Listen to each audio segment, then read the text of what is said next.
श्री स्वामी समर्थ। आजची आपली कथा आहे सुनबाईला काहीच येत नाही। सकाळचे 5:30 वाजले होते। अलाराम वाजण्याआधीच पल्लवीचे डोळे उघडले। ती हळूच उठली। घरात अजून शांतता होती। किचनकडे जाताना तिच्या पावलांचा आवाजही होऊ नये याची ती काळजी घेत होती। आज ऑफिसला लवकर जायचंय। पल्लवी एका नामांकित कंपनीत काम करत होती। जॉब तिच्यासाठी फक्त गरज नव्हता तर तिची ओळख होती। पण त्या ओळखीआधी तिची एक वेगळीच ओळख होती, सून। तिने आंघोळ केली, रेडी झाली। किचनमध्ये जाण्याआधी तिने देवासमोर दिवा लावला। सगळं नीट होऊ दे, ती मनातच पुटपुटली। तिने भाजी काढली, पोळ्यांचं पीठ मळायला घेतलं, पाणी अचूक मोजून घातलं। भाजीत मीठ जास्त होऊ नये म्हणून जपून टाकलं। पल्लवी स्वयंपाक करताना घाई करत नव्हती, पण काळजीपूर्वक करत होती। तेवढ्यात मागून आवाज आला, "अगं, मीठ जास्त टाकतेस का गं तू?" तो आवाज होता कलावती ताईंचा। पल्लवी थोडी दचकली। "नाही आई, जपून टाकलंय मी." कलावती ताईंनी कढईत डोकावून पाहिलं, चमचाभर चाखून पाहिलं आणि लगेच म्हणाल्या, "हं, मला वाटलंच होतं, मीठ जास्तच आहे। राहू दे, मीच भाजी व्यवस्थित करते." त्या चमचा घेत भाजी हलवायला लागल्या। पल्लवीने काहीच बोललं नाही। ती मागे सरकली। तिच्या चेहऱ्यावर क्षणभर अस्वस्थता आली, पण ती पटकन लपवली। हे नवीन नव्हतं, नेहमीच असंच। पल्लवी जेव्हा लग्न होऊन या घरात आली तेव्हा ती खूप उत्साही होती। हे माझं घर आहे असं तिला मनापासून वाटलं होतं। सुरुवातीला सगळं ठीक होतं, पण हळूहळू तिला जाणवायला लागलं, ती जे काही करायची त्यात कलावतीताईंना काही ना काही चूक दिसायची।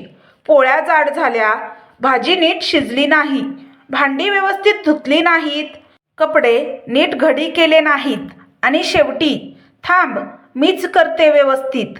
हे एकच वाक्य तिच्या कानात सतत घुमायचं।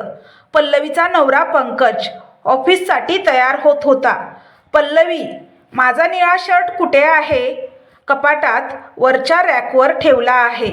ती उत्तर देत होती, पण तिचं मन अजून किचनमध्येच अडकलेलं होतं।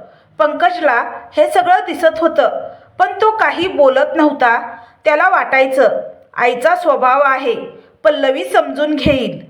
पण पल्लवीच्या मनात मात्र प्रश्न वाढत होते, "मी इतकं सगळं करूनही मला काहीच येत नाही का?" ऑफिसहून परत आल्यावरही पल्लवी थांबत नव्हती। कामावरून आल्यावर थकवा असायचा, पण तरी भाजी कापणे, जेवण बनवणे, भांडी घासणे सगळं ती करत होती। एकदा तिने सासूबाईंना म्हटलं, "आई, तुम्ही थोडा आराम करा, मी करते." कलावतीताई लगेच म्हणाल्या, "अगं, तू ऑफिसला जातेस ना, दमलेली असतेस, राहू दे, मला सवय आहे." पल्लवीला क्षणभर बरं वाटायचं, पण पुढच्या क्षणी तिने केलेल्या कोणत्याही कामात चूक काढलेली असायची। "अगं, हे असं नाही धुवायचं. अगं, हे कपाट असं नाही आवरायचं." ती गप्प बसायची। पल्लवीत हळूहळू बदल होऊ लागला। एक दिवस पल्लवीने पोळ्या केल्या, सगळ्या सारख्या, मऊ, नीट, फुगलेल्या। कलावतीताईंनी एक पोळी हातात घेतली, पाहिली आणि म्हणाल्या, "हं, बऱ्या आहेत, पण मला जरा पातळ आवडतात." मग त्यांनी पुन्हा पीठ मळायला घेतलं। पल्लवीच्या डोळ्यात पाणी तरळलं। "मी केलं तर चुकीचंच. किती छान पोळ्या केल्या आहेत मी, आणि तरीही आई परत बनवत आहेत." त्या दिवसापासून काहीतरी बदललं। पल्लवीने हळूहळू काम कमी केलं, मग ती काम न करणारी सून झाली। एक दिवस सकाळी कलावतीताई उठल्या तर किचन शांत। भाजी कापलेली नव्हती, पोळ्यांचं पीठ मळलेलं नव्हतं। "पल्लवी, पल्लवी, उठलीस का?" पल्लवी खोलीतून बाहेर आली. "हो आई." "आज काहीच केलं नाहीस?" "नाही आई." कलावतीताईंनी डोळे मोठे केले. "काय म्हणतेस? घरात काम नाहीत का? तुला ऑफिसला जायचं नाही का?" पल्लवी काहीच बोलली नाही। त्या दिवसापासून पल्लवीने घरकाम करणं जवळजवळ सोडून दिलं। एक आठवडा गेला। कलावतीताई चिडचिड्या झाल्या। शेवटी त्यांनी फोन उचलला. फोन गेला रेवतीकडे. पल्लवीची आई. रेवतीताई, मला स्पष्ट सांगावं लागतंय. कलावतीताई म्हणाल्या, तुमची मुलगी काहीच काम करत नाही. तिला काहीच येत नाही. पलीकडून रेवती शांत आवाजात म्हणाली, ताई, मला वाटतं मी येऊन पाहिलं पाहिजे. या या आणि समजावून सांगा तिला. तुमची मुलगी काहीच करत नाही. तिला कोणतंच काम येत नाही. फोन ठेवला गेला. पल्लवीला जेव्हा समजलं की आई येणार आहे तेव्हा तिचं मन भरून आलं. आईला काय सांगू? मी खरंच कामच करत नाही का? ती खिडकीत उभी राहिली. बाहेर संध्याकाळचं आभाळ होतं. तसंच काहीसं तिच्या मनातही. ती काम करत होती, पण तिचं काम कधीच पुरेसं नव्हतं, कारण तिला तिच्या पद्धतीने काम करू दिलं जात नव्हतं. सकाळची वेळ होती. घरात वेगळ्याच प्रकारची शांतता पसरलेली होती. आठवड्याभरापूर्वी नेहमी सकाळी किचनमधून भाजी कापण्याचा आवाज, कुकरची शिट्टी, कपबशीतल्या भांड्यांची खणखण, काहीतरी चाललेलंच असायचं. आता मात्र सगळं थांबलेलं. कलावतीताई स्वयंपाकघरात उभ्या होत्या. हातात भाजीचा चाकू होता, पण मनात चिडचिड. हे असं कसं चालणार? त्या स्वतःशीच पुटपुटल्या. तेवढ्यात दारावरची बेल वाजली. पल्लवी दार उघडायला गेली. समोर रेवती उभी होती. आईला पाहताच पल्लवीचं मन भरून आलं, पण तिने स्वतःला सावरलं. आई, कशी आहेस ग? रेवतीने मुलीला जवळ घेतलं. क्षणभर तिला पल्लवीच्या डोळ्यातला थकवा, ओढलेपण जाणवला. काहीतरी बरोबर नाही. आईचं मन लगेच ओळखतं. कलावतीताई बाहेर आल्या. या या रेवतीताई, या बसा. आवाजात औपचारिकपणा होता. वरवरचं बोलणं. सुरुवातीला सगळं नेहमीसारखंच. चहा, चौकशी, पंकज ऑफिसला गेल्या असल्याचं सांगणं. पल्लवी शांत बसून होती. कलावतीताईंनी थेट मुद्द्यावर येत म्हटलं, रेवतीताई, मी तुम्हाला फोन केला ते उगाच नव्हे. पल्लवी आता घरात काहीच करत नाही. रेवतीने पल्लवीकडे पाहिलं. पल्लवीने नजर खाली घातली. तिला काही प्रॉब्लेम आहे का? रेवतीने विचारलं. प्रॉब्लेम? कलावतीताईंनी हसत म्हटलं, काय प्रॉब्लेम असणार? तिला काहीच येत नाही. जॉब करते म्हणून काय झालं? घर तर घर असतं. तो वाक्यप्रहार पल्लवीच्या काळजात घुसला. रेवतीताई शांतपणे म्हणाली, मी पल्लवीशी थोडं एकांतात बोलू का? कलावतीताईंनी मान डोलावली. पल्लवी आईसोबत खोलीत गेली. दरवाजा बंद होताच पल्लवीचा बांध फुटला. पल्लवीचं दुःख. आई, ती रडू लागली. रेवतीने तिला जवळ घेतलं. रडून घे, पण नंतर सगळं सांग. पल्लवीने दीर्घ श्वास घेतला. आई, तुला तर माहीत आहे, मला घरकाम खूप आवडतं. मला स्वयंपाक येतो. मला सगळं येतं. मग का करत नाहीस? आईने हळूच विचारलं. पल्लवीच्या डोळ्यातून अश्रू ओघळले. मी काही केलं तर आईंना आवडत नाही. मी भाजी करते, त्या परत करतात. मी पोळ्या करते, त्या म्हणतात जाड आहेत. त्या पोळ्या परत करतात. मी आवरते, त्या पुन्हा आवरतात. ती थांबली. आई, जेव्हा तेच काम त्या परत करणार असतील तर मी ते का करू? रेवती स्तब्ध झाली. आणि सगळ्यात जास्त काय दुखतं माहीत आहे? पल्लवी पुढे म्हणाली. सगळ्यांसमोर म्हणतात हिला काहीच येत नाही. मला वाटतं मी स्वतःची किंमत हरवलेली आहे. त्यामुळे मी काम करायचं सोडून दिलं. आई, रोज ऑफिसला जाऊन मी काम करते. माझं कौतुक तिथे होतं, पण घरी आल्यावर मी शून्य होते. पल्लवीचा आवाज थरथरत होता. मला कोणी विचारत नाही तू कशी करतेस, तुला कसं आवडतं. ती डोळे पुसत म्हणाली. मग मी ठरवलं कामच करायचं नाही, कारण केलं तरी ते परत केलं जातं आणि माझं नावही खराब केलं जातं. रेवतीने दीर्घ श्वास घेतला. पल्लवी, तू चुकीची नाहीस, ती ठामपणे म्हणाली. आणि मला माहिती आहे तू प्रत्येक काम खूप चांगल्या पद्धतीने करतेस, पण हे सगळं मनात ठेवून चालणार नाही. आई, मला भांडण नको, पल्लवी घाबरत म्हणाली. भांडण नाही, रेवती शांतपणे म्हणाली. समजून घेणं. रेवती आणि पल्लवी हॉलमध्ये आल्या. कलावती ताई टीव्ही समोर बसल्या होत्या. कलावतीताई, रेवती म्हणाली. आपण थोडं बोलूया का? पल्लवी समोरच. कलावतीताईंनी रिमोट खाली ठेवला. बोला, सत्य बाहेर येतं. पल्लवी, काम करत नाही असं तुम्ही म्हणता? रेवती शांत पण ठाम आवाजात म्हणाली. पण ती का करत नाही हे तुम्ही कधी विचारलत का? कलावतीताई थोड्या चिडल्या. ती काम करत नाही, हा प्रॉब्लेम आहे. रेवतीने थेट उत्तर दिलं. ती काम करते, पण तुम्ही ते काम स्वीकारत नाही. क्षणभर शांतता पसरली. तिने काही केलं की तुम्ही ते परत करता, मग तिच्या कामाला किंमत कुठे उरते? कलावतीताई गप्प झाल्या. पल्लवीचा आवाज. रेवतीने पल्लवीकडे पाहिलं. बोल. पल्लवीने थरथरत पण स्पष्ट आवाजात सांगितलं. आई, मला फक्त माझ्या पद्धतीने काम करू द्या.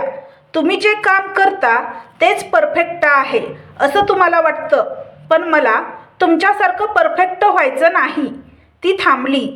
मला रोज ऐकवलं जातं, हिला काहीच येत नाही. तिच्या डोळ्यात पाणी होतं.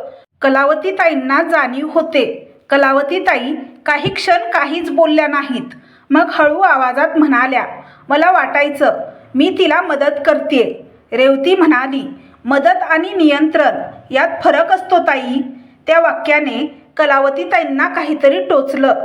कदाचित. कलावतीताई हळूच म्हणाल्या. कदाचित माझीच चूक होती. पल्लवी आश्चर्याने पाहू लागली. मला जसं आवडतं तसं सगळं व्हायला हवं असं वाटायचं.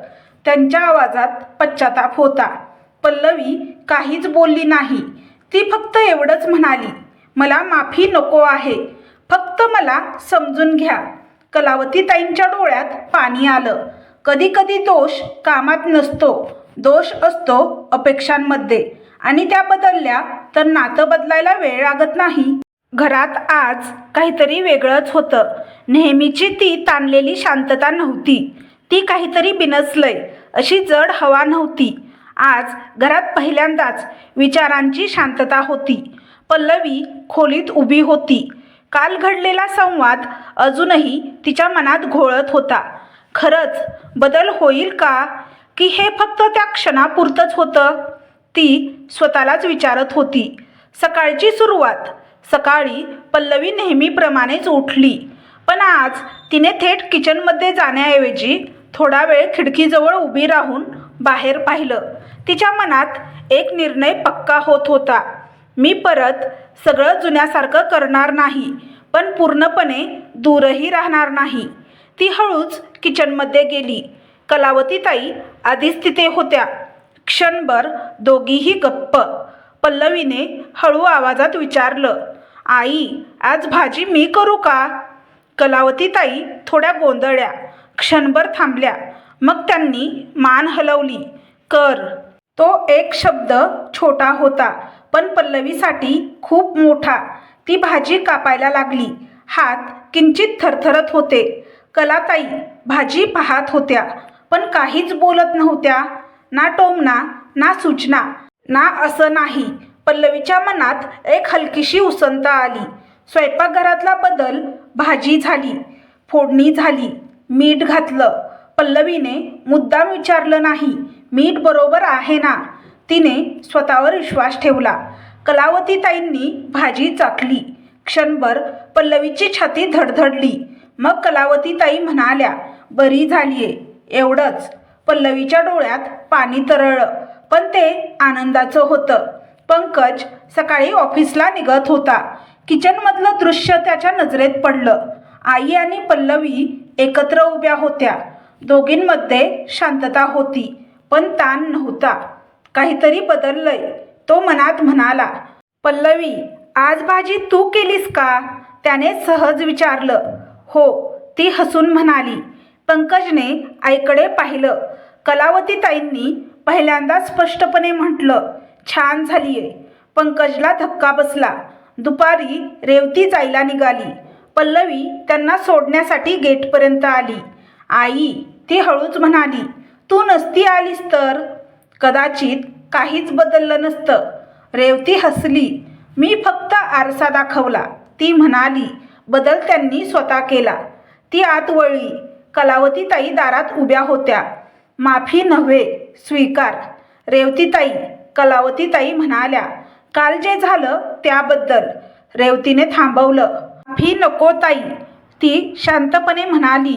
स्वीकार पुरेसा आहे. कलावतीताईंनी मान हलवली. पुढचे काही दिवस हळूहळू बदलत गेले. पल्लवी स्वयंपाक करत होती. कलावतीताई पाहत होत्या, पण ढवळाढवळ करत नव्हत्या. चूक झाली तर ओरड नव्हती, फक्त सूचना होती. पुढच्या वेळी जरा व्यवस्थित कर. हे ऐकायला पल्लवी तयार होती, कारण आता त्यामागे अपमान नव्हता. एक दिवस संध्याकाळी कलावतीताई एकट्याच बसल्या होत्या. त्यांच्या डोळ्यासमोर स्वतःचं आयुष्य फिरत होतं.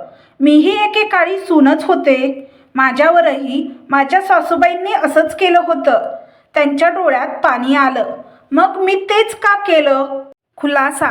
रात्री जेवणानंतर कलावतीताईंनी पल्लवीला जवळ बसायला सांगितलं. पल्लवी त्या हळू आवाजात म्हणाल्या, माझं वागणं चुकीचं होतं. पल्लवी गप्प होती. माझ्या सवयी, माझी पद्धत, मी तुला स्वतःचं अस्तित्वच देत नव्हते. त्या थांबल्या. आज कळतंय की तुझं काम चुकीचं नव्हतं. माझी अपेक्षा चुकीची होती. पल्लवीने डोळे वर केले. आई, ती शांतपणे म्हणाली, मला परफेक्ट व्हायचं नाही. मला फक्त एवढंच हवं आहे की मी जे करते त्याला किंमत असावी. कलावतीताईंनी तिचा हात धरला. आहे, त्या ठामपणे म्हणाल्या. आत्ता आहे. आज पल्लवी पुन्हा घरकाम करत होती, पण आज ती थकलेली नव्हती, कारण आज तिचं काम तिचंच होतं आणि कलावतीताई आज त्या पाहत होत्या, पण विश्वासाने. कथेचा शेवट. काम येत नाही असं कोणीच नसतं. समजून घेतलं नाही तर सगळंच चुकीचं वाटतं, आणि समजून घेतलं तर नातं घर बनतं. तर तुम्हाला ही कथा कशी वाटली हे कमेंट बॉक्समध्ये कमेंट करून नक्की सांगा. कथा आवडल्यास व्हिडिओला लाईक, शेअर, सबस्क्राईब करा.